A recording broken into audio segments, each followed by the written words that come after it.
Let me just take it in. First of all, it is beyond a pleasure and an honor to be here to celebrate the City College of New York class of 2016. You all, this has been the most fun I think I've had at a commencement ever.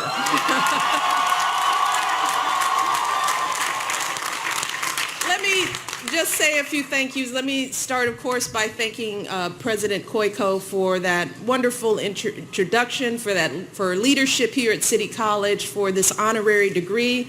I also want to recognize Senator Schumer, Chancellor Milliken, Trustee Shorter, Edward Plotkin, as well as your amazing valedictorian,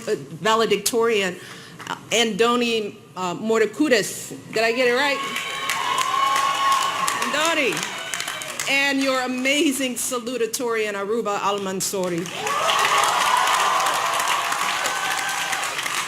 I really don't want to follow those two. If anybody is wondering about the quality of education, just listening to those two speakers lets you know what's happening here. And I'm so proud of you both and to your families. Congratulations. Well done. Well done. And of course, let us not forget Elizabeth Klilu for her amazing performance of the national anthem earlier today. She blew it out of the water. But most of all, I want to acknowledge all of you, the brilliant, talented, ambitious, accomplished, and all-around outstanding members of the class of 2016. Woo! You give me chills. You all have worked so hard and come so far to reach this milestone. So I know this is a big day for all of you and your families, and for everyone at this school who supported you on this journey. And in many ways, this is a big day for me too. See, this is my very last commencement address as First Lady of the United States. This is it. So I just want to take it all in, and I think this was the perfect place to be, because this is my last chance to share my love and admiration and hopefully a little bit of wisdom with the graduating class. And graduates, I really want you all to know that there is a reason why, of all of the colleges and universities in this country, I chose this particular school in this particular city for this special moment. And I'm here because of all of you. I mean, we've talked about it. Andoni, I'm going to talk a little bit about diversity. Thank you. Just look around. Look at who you are. Look at where we're gathered today. As the president eloquently said, at this school, you represent more than 150 nationalities. You speak more than 100 different languages. Whoa, just stop there. You represent just about every possible background, every color and culture, every faith and walk of life. And you've taken so many different paths to this moment. Maybe your family has been in the city for generations. Or maybe like my family, they came to this country centuries ago in chains. Maybe they just arrived here recently, determined to give you a better life. But graduates, no matter where your journey started, you have all made it here today through the same combination of unyielding determination, sacrifice, and a whole lot of hard work. Commuting hours each day to class, some of you juggling, yes, amen, juggling multiple jobs to support your families and pay your tuition, studying late into the night, early in the morning on subways and buses, and in those few precious minutes during breaks at work. And somehow you still found time to give back to your communities, tutoring young people, reading to kids, volunteering at hospitals. Somehow you still managed to do prestigious internships and research fellowships. and join all kinds of clubs and activities.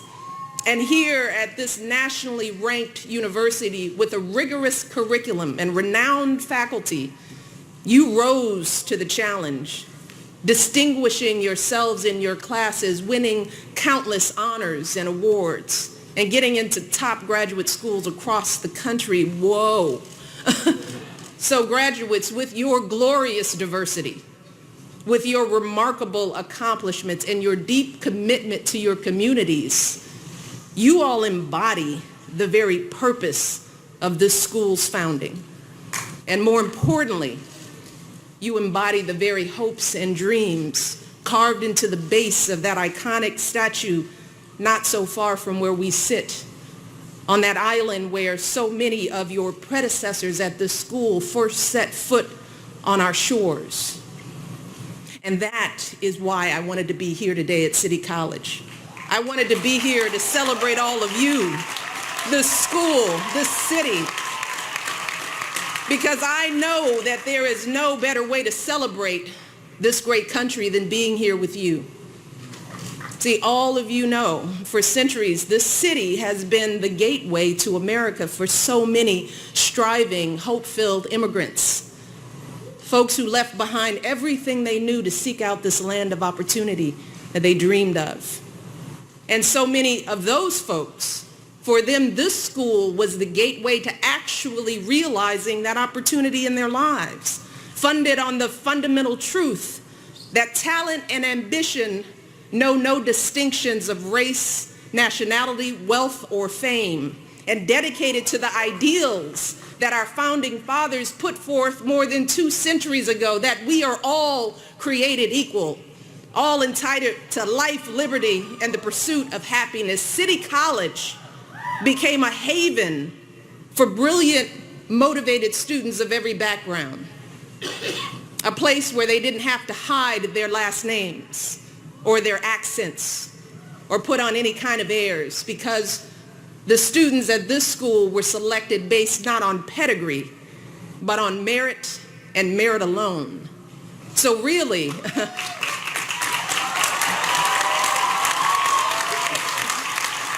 it is no accident that this institution has produced 10 Nobel Prize winners, along with countless captains of industry, cultural icons, leaders at the highest levels of government. Because talent and effort, combined with our various backgrounds and life experiences, has always been the lifeblood of our singular American genius. Just take the example of the great American lyricist Ira Gershwin, who attended City College a century ago. The son of a Russian Jewish immigrant, his songs still light up Broadway today. Or consider the story of the former CEO of Intel, Andrew Grove, class of 1960. He was a Hungarian immigrant whose harrowing escape from Nazism and communism shaped both his talent for business and his commitment to philanthropy. And just think about the students in this very graduating class. Students like the economics and pre-law major from Albania, who also completed the requirements for a philosophy major and dreams of being a public intellectual. The educational theater student from right here in Harlem, who's already an award-winning playwright and recently spoke at the White House. The biomedical science major who was born in Afghanistan and plans to be a doctor, a policymaker, and an educator. And your salutatorian, whose Yemeni roots inspired her to study Yemeni women's writing and to advocate for girls in her community, urging them to find their own voices, to tell their own stories. I could go on. These are just 4 of the nearly 4,000 unique and amazing stories in this graduating class. Stories that have converged here at City College, this dynamic, inclusive place where you all have had the chance to really get to know each other, to listen to each other's languages, to enjoy each other's food, lasagna, obviously. music and holidays, debating each other's ideas, pushing each other to question old assumptions and consider new perspectives. And those interactions have been such a critical part of your education. At this school, those moments when your classmates showed you that your stubborn opinion wasn't all that well informed. Or when they open your eyes to an injustice you never knew existed. Or when they help you with a question that you couldn't have possibly answered on your own. I think your valedictorian put it best, and this is a quote, said, "The sole irreplaceable component of my CCNY experience came from learning alongside people with life experiences strikingly different from my own." He said, "I've learned that diversity in human experience gives rise to diversity in thought, which creates distinct ideas and methods of problem solving." That's an okay quote. Okay, you're bright. I couldn't have said it better myself. That is the power of our differences to make us smarter and more creative. And that is how all those infusions of new cultures and ideas, generation after generation, created the matchless alchemy of our melting pot and helped us build the strongest, most vibrant, most prosperous nation on the planet. Right here.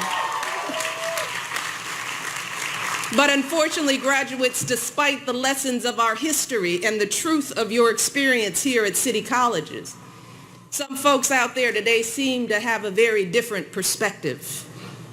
They seem to view our diversity as a threat to be contained rather than as a resource to be tapped. They tell us to be afraid of those who are different, to be suspicious of those with whom we disagree. They act as if name-calling is an acceptable substitute for thoughtful debate, as if anger and intolerance should be our default state rather than the optimism and openness that have always been the engine of our progress. But graduates, I can tell you as First Lady, I have had the privilege of traveling around the world and visiting dozens of different countries, and I have seen what happens when ideas like these take hold. I have seen how leaders who rule by intimidation, leaders who demonize and dehumanize entire groups of people often do so because they have nothing else to offer. And I've seen how places that stifle the voices and dismiss the potential of their citizens are diminished, how they are less vital, less hopeful, less free. Graduates, that is not who we are. That is not what this country stands for. No, here in America, we don't let our differences tear us apart, not here, because we know that our greatness comes when we appreciate each other's strengths, when we learn from each other, when we lean on each other, because in this country, it's never been each person for themselves. No, we're all in this together. We always have been. And here in America, we don't give in to our fears. We don't build up walls to keep people out because we know that our greatness has always depended on contributions from people who were born elsewhere, but sought out this country and made it their home. From innovations like Google and eBay to inventions like the artificial heart, the telephone, even the blue jeans, to beloved patriotic songs like God Bless America, like national landmarks like the Brooklyn Bridge and yes, the White House, both of which were designed by architects who were immigrants. Finally, graduates, our greatness has never, ever come from sitting back and feeling entitled to what we have. It's never come from folks who climb the ladder of success or who happen to be born near the top and then pull the ladder up after themselves. No, Our greatness has always come from people who expect nothing and take nothing for granted. Folks who work hard for what they have, then reach back and help others after them. That is your story, graduates, and that is the story of your families.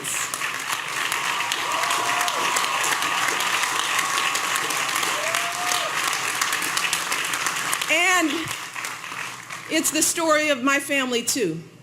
As many of you knew, I grew up in a working class family in Chicago. And while neither of my parents went past high school, let me tell you, they saved up every penny that my dad earned at his city job because they were determined to send me to college. And even after my father was diagnosed with multiple sclerosis and he struggled to walk, relying on crutches just to get himself out of bed each morning, my father hardly ever missed a day of work. See, that blue-collar job helped to pay the small portion of my college tuition that wasn't covered by loans or grants or my work study or my summer jobs. And my dad was so proud to pay that tuition bill on time each month, even taking out loans when he fell short. See, he never wanted me to miss a registration deadline because his check was late. That's my story. And graduates, you all have faced challenges far greater than anything I or my family have ever experienced. Challenges that most college students could never even imagine. Some of you have been homeless. Some of you have risked the rejection of your families to pursue your education. Many of you have lain awake at night wondering how on earth you were going to support your parents and your kids and still pay tuition. And many of you know what it's like to live not just month to month or day to day, but meal to meal. But graduates, let me tell you, you should never, ever be embarrassed by those struggles. You should never view your challenges as a disadvantage. Instead, it's important for you to understand that your experience facing and overcoming adversity is actually one of your biggest advantages.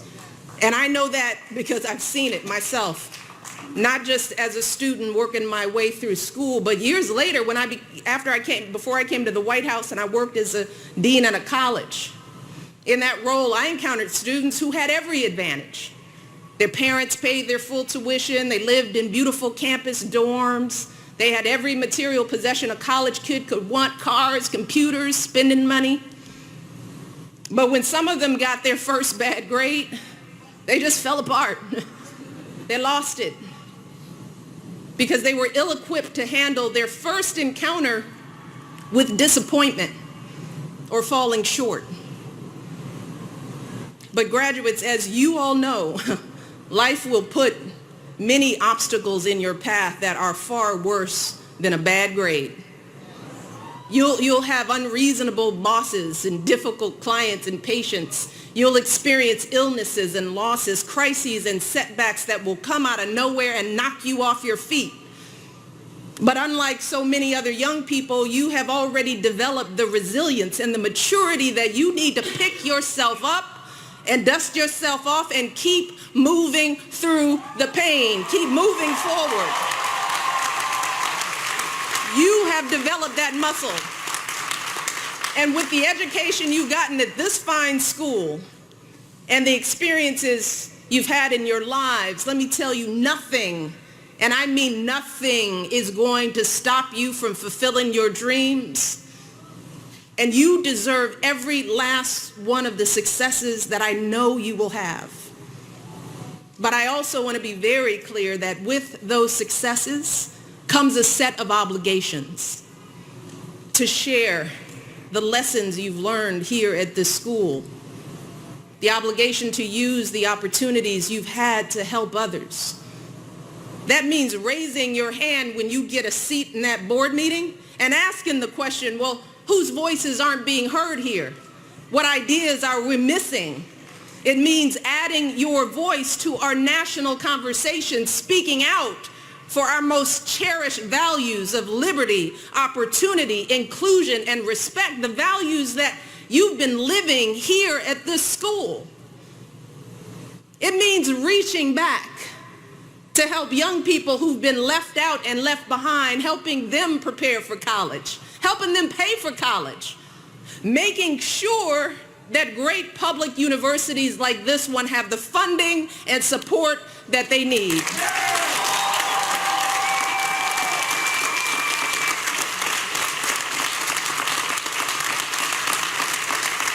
Because we all know that public universities have always been one of the greatest drivers of our prosperity, lifting countless people into the middle class, creating jobs and wealth all across this nation.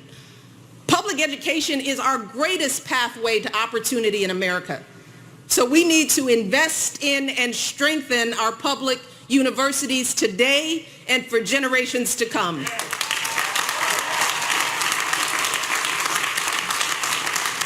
That is how you will do your part to live up to the oath that you all will take here today. The oath taken by generations of graduates before you to make your city and your world greater, better, and more beautiful. More than anything else, graduates, that is the American story. It's your story and the story of those who came before you at this school. It's the story of the son of Polish immigrants named Jonas Salk, who toiled for years in a lab until he discovered a vaccine that saved countless lives. It's the story of the son of Jamaican immigrants named Colin Powell, who became a 4-star general, Secretary of State, and a role model for young people across the country. And graduates, it's the story that I witness every single day when I wake up in a house that was built by slaves and I watch my daughters, 2 beautiful black young women, head off to school, waving goodbye to their father, the President of the United States, the son of a man from Kenya who came here to America for the same reasons as many of you, to get an education and improve his prospects in life. So graduates, while I think it's fair to say that our founding fathers never could have imagined this day, all of you are very much the fruits of their vision. Their legacy is very much your legacy and your inheritance. And don't let anybody tell you differently. You are the living, breathing proof that the American dream endures in our time. It's you. So I want you all to go out there, be great, build great lives for yourself, enjoy the liberties that you have in this great country, pursue your own version of happiness, and please, please always, always do your part to help others do the same. I love you all. I am so proud of you. Thank you for allowing me to share this final commencement with you. I have so much faith in who you will be. Just keep working hard and keep the faith. I can't wait to see what you all achieve in the years ahead. Thank you.